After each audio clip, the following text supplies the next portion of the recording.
Krishna everyone, welcome back to UPSC foundation. हमने last 3 chapters जो कि एनसीईआरटी थे, हिस्ट्री के थे 6th क्लास की, उससे हमने कंप्लीट कर चुके हैं।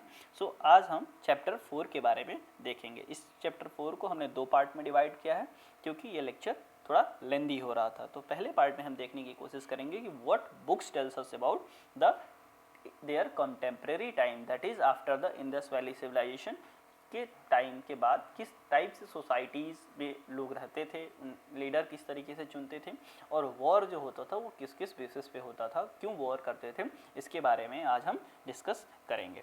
सो let us begin. Before proceeding आप एक क्वेश्चन का आंसर दे सकते हैं कि where is the neolithic site Kili Gul Mohammad is located, that is are in Hyderabad और कश्मीर और मध्य प्रदेश और in Haryana.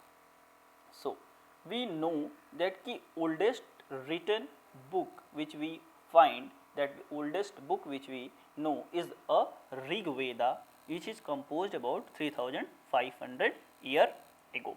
So like Vedas are the oldest among the oldest book which were composed, and there are 4 type of Veda, that is the first one is a Rig Veda, second one is a Sam Veda, third one Yajur Veda, and the fourth one is Atharva Veda.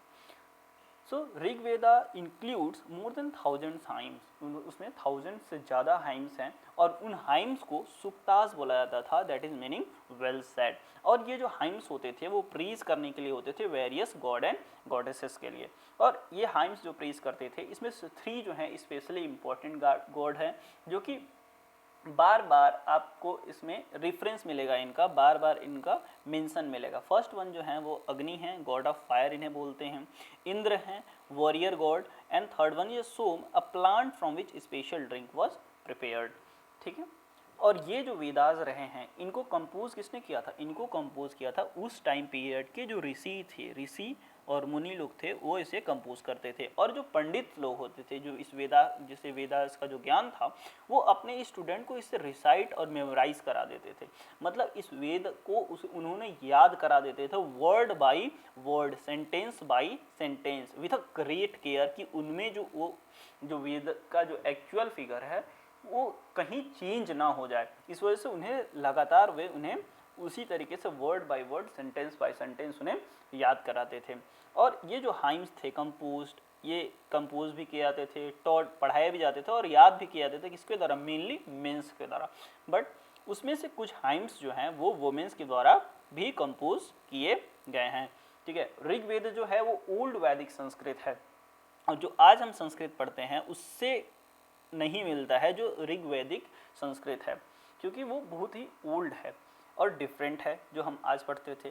और ऋग्वेदा को recite और here करने के लिए था, वो उसे read करने के लिए नहीं था। जैसे कि आपको बुक दिया जाता है कि आप बुक पढ़ते हो और उसे समझने की कोशिश करते हो, ओके ठीक है, दिस और ये चीज़ें हैं। बट अगर आपको वेद दिया जाता है तो वेद में मतलब अगर ऐसा लिखा है कि ऋग वेदा इज ओल्ड संस्कृत, तो आपको उसी तरीके से रट लेना है कि ऋग वेदा इज ओल्ड संस्कृत। आप उसे अंडरस्टैंड करने की कोशिश नहीं करते हो।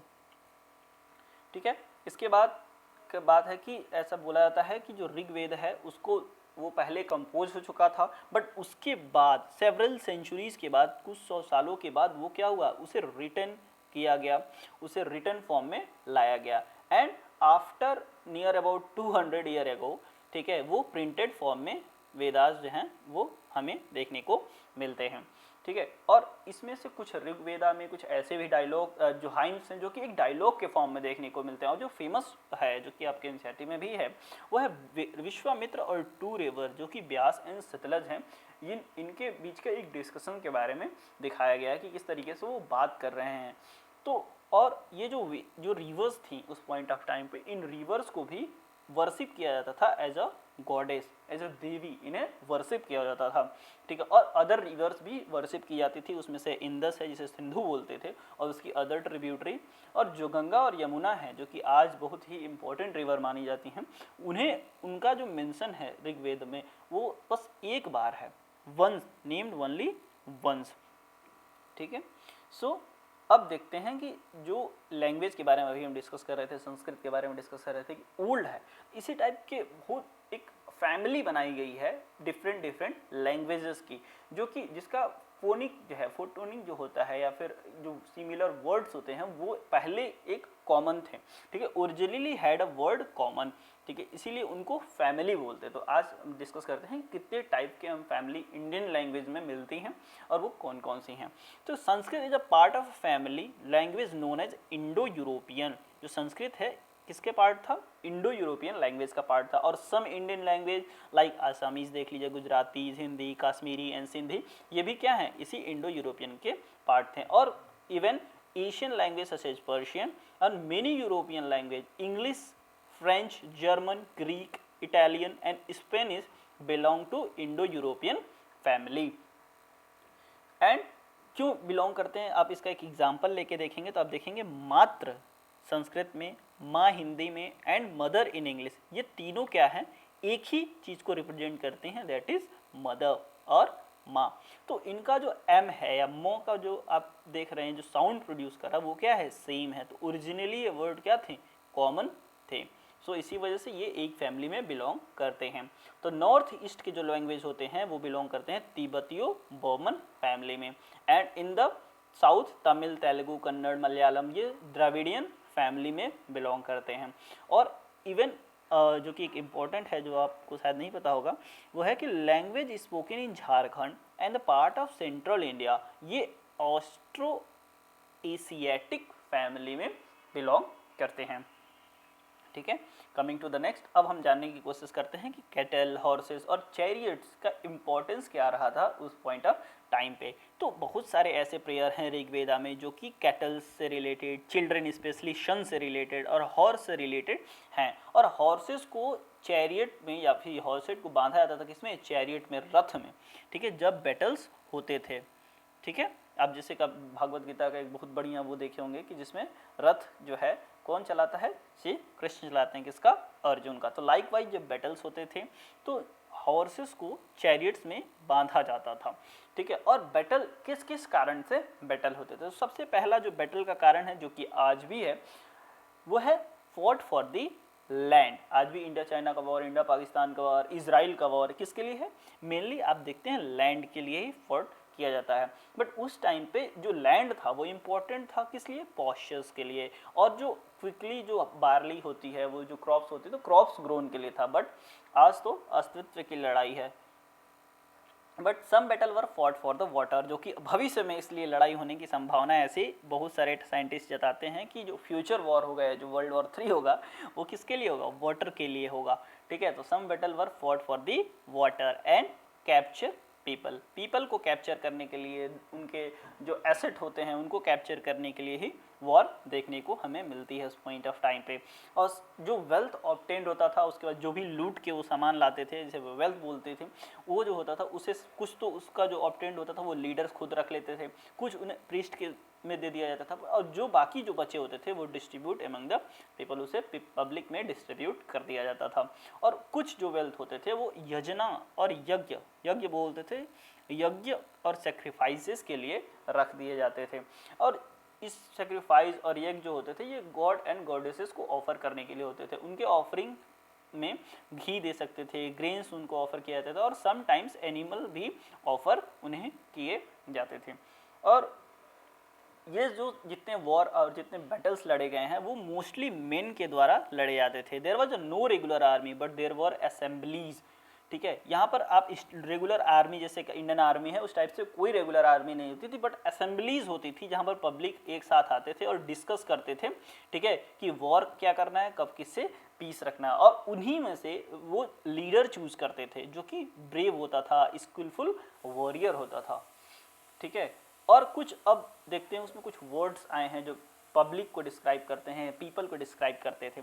लाइक अब इसमें सोसाइटीज़ के डिफरेंसेस आपको देखने को मिलेंगे, ठीक है। There are several ways for describing people in terms of work they do and the language they speak. जैसे कि आज हमारे कुछ विलेज एरिया में जो इंग्लिश एक बहुत इलीट लैंग्वेज मानी जाती है, लाइक वाइज उस पॉइंट ऑफ टाइम पे जो संस्कृत होती थी वो बहुत ही इलीट लैंग्वेज मानी जाती थी, ठीक है। और द वर्क दे डू, कुछ पढ़ाने का जो काम होता था वो प्रीस्ट करते थे। लाइक यहाँ पर दिया हुआ है, the priest sometime called as Brahmin who perform the various ritual, और दे आर द टीचर।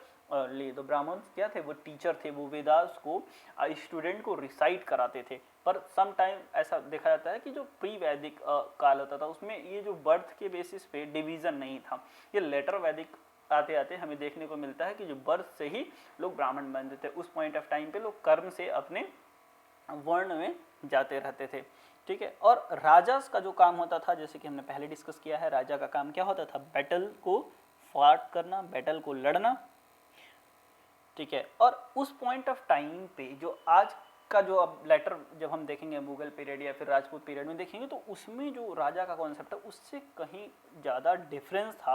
उसमें यह है कि राजा का जो बेटा होगा वो राजा बिल्कुल नहीं बनता, son did not automatically succeeded father. और उनके पास जो है कैपिटल, कोई कैपिटल सिटी नहीं होती थी कि मगध जैसा, ऐसा कोई कैपिटल सिटी नहीं देखने को मिलेगी। और उनके पास ना तो आर्मी थी और ना ही वो कलेक्ट टैक्स करते थे, वो टैक्स भी कलेक्ट नहीं करते थे। ये प्री वैदिक काल के बारे में हम ये डिस्कशन कर रहे हैं। और जो टैक्स कलेक्शन होता था, आप कहेंगे तो फिर रेवेन्यू कहाँ से आता, तो पब्लिक जो है वो जनता अपने स्वतः ही जाती थी और उन्हें कुछ ऑफर करती थी कि ठीक है ये हमारे कॉमन गुड के लिए होगा।